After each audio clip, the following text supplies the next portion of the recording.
Hello, welcome to Duncan Egg Bricks and to part 53 of my Hogwarts MOC series. Today we're going to be continuing from where we left off in the last part. In that part we built the Gryffindor common room, which was the lower half of the backside of the quad. It's kind of getting a little bit difficult to describe exactly where things are. And today we're going to be continuing on by building the top half of that building, which is going to contain the Gryffindor dormitories. So for that we're going to need another box full of lots of sorted parts. And yeah, let's make a start. Of course, the other thing we need is the build from last time, because we're going to be carrying on top of that. So here it is, just a reminder of what it looks like. We've just got a turret at each corner, and these two black bricks I will be removing. They're just holding things together at the moment. Just a reminder how that looks. I did mention in the last part that I had thought of including a staircase to take you from this level up to the dormitories. That might be a modification I do in the future, but for now I've decided to leave it as is. Okay, right, best thing for me to do is to go ahead and start putting in the walls around the outside, and then we will work on a bit of the furniture and things that are going inside the dorms. And here we've got some progress. Just had to move the camera back a bit so that I've actually got space with all of those boxes full of Lego on the table there. So you can see the basic outline that I've got there. It's just following the outline below. This little panel with the window insert just carries on from the other bit of building, which is just here, so that matches. We've got similar looking crenellations. I need to just add a couple of cheese slopes on there to support the turret on top. This side, the turret is going to be, or the tower rather, is going to be a little bit taller, so I've got that same formula underneath with the brackets. And then along here, we've just got a series of inverted 1x2 slopes, which are going to hold the roof, again, in a similar way to a different part of the castle, so everything is hopefully going to match. Right, just because this is a bit complicated, what I think I'll do is I'll go ahead and I'll finish the turrets on the side, finish all of the stuff along the back, and then we'll take a closer look as I take you through the different bits of furniture, because I think that they are worth a little bit of a closer look.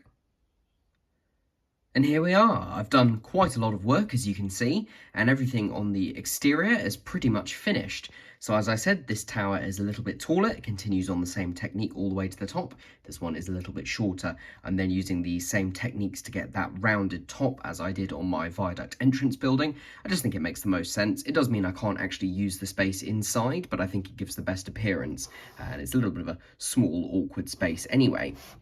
So as you can see, I've continued the sort of crenellations along here, and then we've got the sloping roof there, and then in the middle, that's where the bridge over to the clock tower is going to sit. So that's kind of the bridge that has the hospital wing on it, although I won't be putting my hospital wing in the bridge because it really is too small.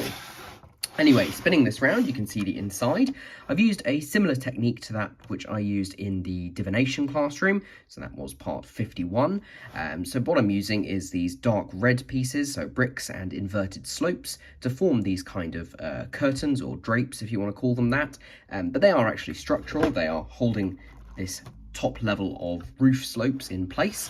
And yeah, there's just some shallower ones there. You might be able to see through, although the lighting is really bad. You can actually get into the kind of turret space there. I haven't put anything in there at the moment just because I wasn't sure what I wanted to do, and it's quite hard to access. So if I am going to put anything there, I want it to be, you know, just like a nice little Easter egg that isn't going to always be super visible.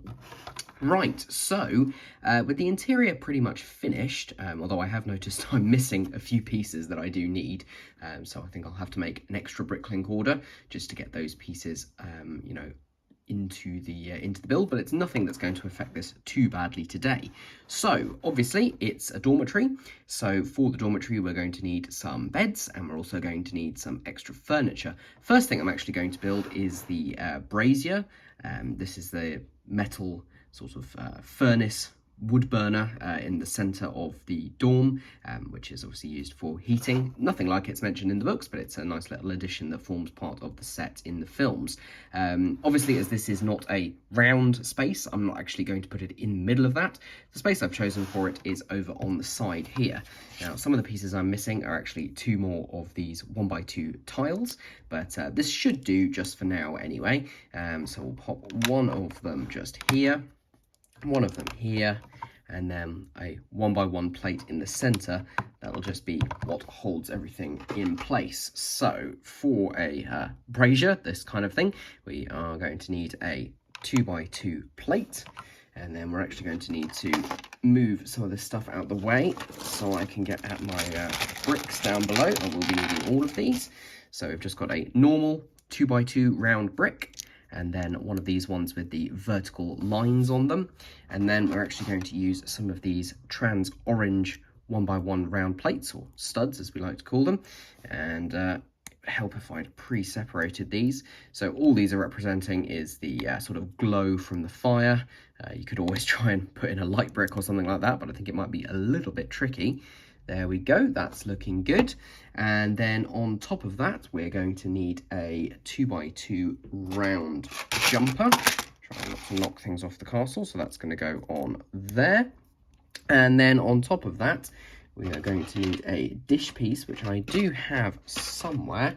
You have to excuse me, my running out of space on my desk. Here we are.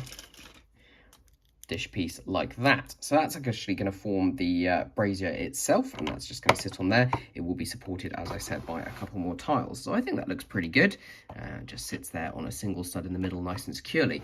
Now the other thing that forms part of this is a chimney. You might have seen me pull these two parts out of the bag. These are just these right-angled macaroni pieces.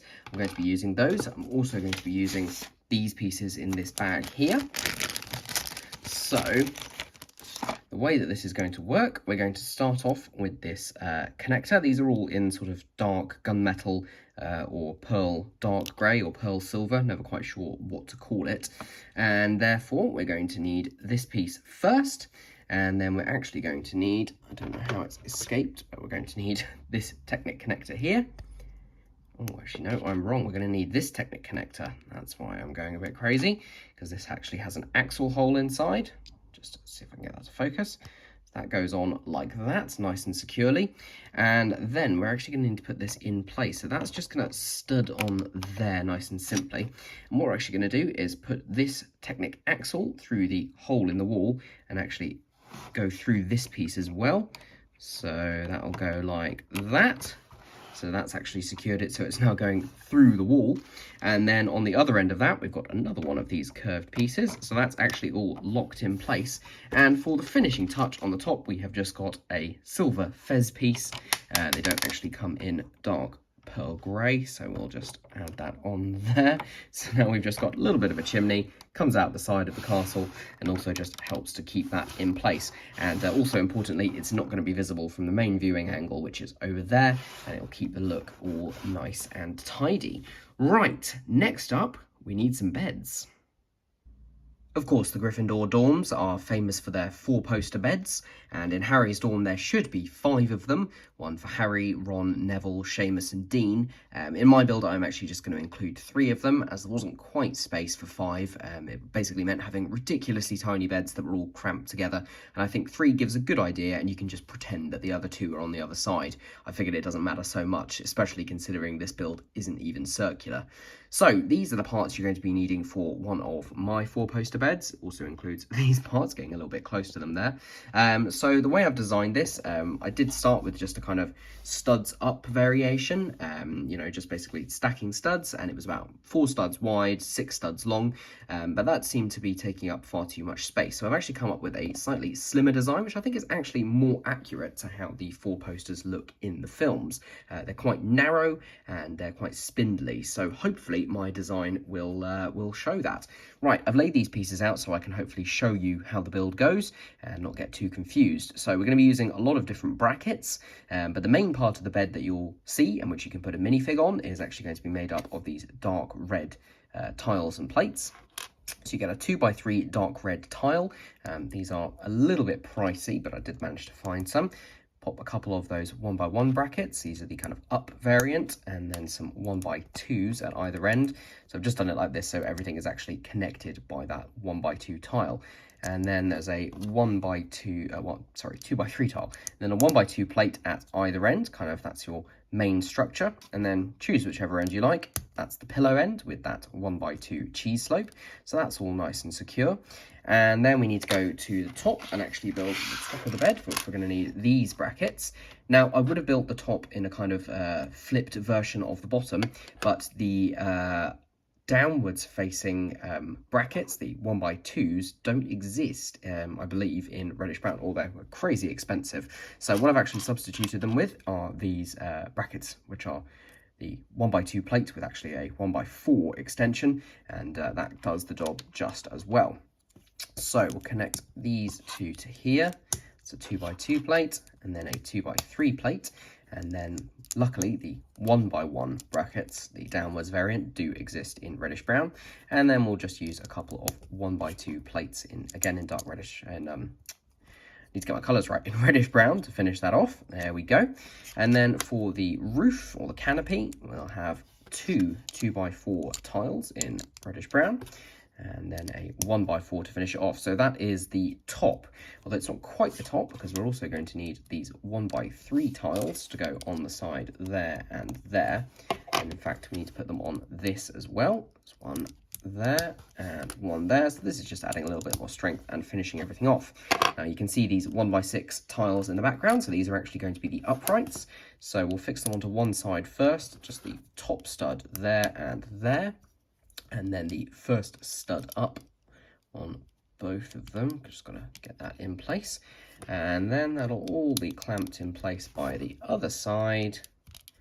And there we go. There we have a 4-poster.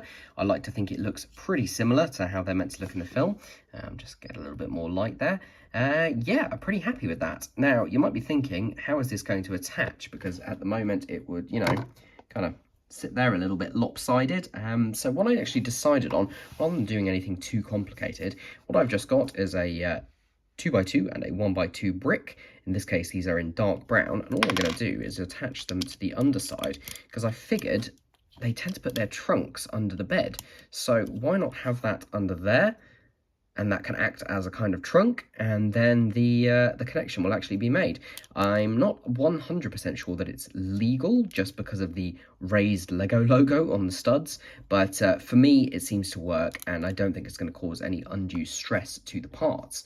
So I said I was going to do 3, so I've got 2 that I made earlier, and all I've done is just change up the colour of the trunk under the bed. So we've got one in dark orange, one in medium nougat, and then obviously the one I've just done in dark brown. So the way that I've got them laid out here, it doesn't really matter what order they go in. One there, that works perfectly if you don't break the back. Got to be a bit more careful putting the next one in. And then this one in dark brown, let's just press it on the bottom of the bed, that'd be good. And then the other one over here in medium nougat. I'll go back and fix that canopy there. So I appreciate the lighting isn't fantastic, but there we go. Those are the 3 beds. I think they are looking pretty good, and I think that's evoking the feel of the dorm.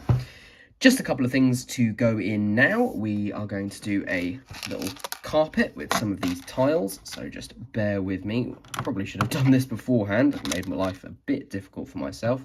I'm again using the dark red and standard yellow colour scheme that I used for the carpets downstairs.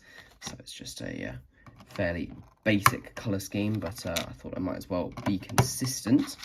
So there we go. I've just done this in a 3x3 grid with the corner pieces being actually the 1x1 quarter round tiles. There we go. So that just fills that little gap there. I will go back and square up those pieces there. And then we're also going to have a chair by one of the desks. Oh, really should have organised my pieces a bit better. So this is just a standard Lego chair in reddish brown. Going to add a stud to the bottom of each of its studs. 3 and 4. And then this just can sit between studs here, halfway between the 2 beds. Another nice bit of decoration. I will try and get the light in a bit better. It's not too great. And then the final thing you may have seen already is I'm just going to add one of the brand new trunks with the flat lid that is also used in Minecraft. And then of course I've got a head wig there and that could just go there. So yeah, that is my Gryffindor common room, and I think you'll agree it's looking pretty good. You know, a lot of the work went into actually building the structure up around it, but I think the overall effect of the beds and the brazier and all the little bits and pieces, I'm really, really happy with that. So that is this building finished, and the only thing left to do is to actually go ahead and place it next to the divination classroom as we continue on with the second half of Hogwarts. Here we are over on the right hand side of the Lego shelves. Just going to pop this next to the divination classroom. I'm just using the same method I've used previously with these stacked bricks, so this actually keeps everything up at the right angle. I've just noticed something.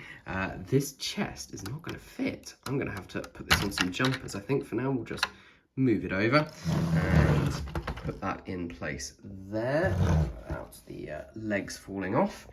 We'll just match this up so you can see that the design here continues with these windows all spaced equally and then these little windows above. So yeah, that's looking pretty good. It's kind of ironic, we've done all this work, especially building that tower on the far side, but when we actually put in the hospital wing bridge and the clock tower, a lot of that is actually going to be blocked off. But I am very, very happy with how that's looking. You can kind of see the similarities between that build and also this build here, but it's obviously a continuation of that. So yeah, lots of different bits and pieces that have all come together to form this new build. So there we are. Thank you for your patience. I will hopefully be coming back at you soon with another build, looking at the clock tower probably first, and then the hospital wing bridge. I have designed also the clock tower courtyard, the wooden bridge, and the little bit over the other side. So that's basically everything that's going to be on this side of the display, obviously apart from the lower levels. So yeah, it's just getting the pieces, building it, and then bringing it to you. So thank you very much for watching. Hope you've enjoyed. If you like the video and want to see more progress on Hogwarts, please subscribe to the channel, give the video a like, let me know what you think of it down in the comments down below, and I will see you again very soon.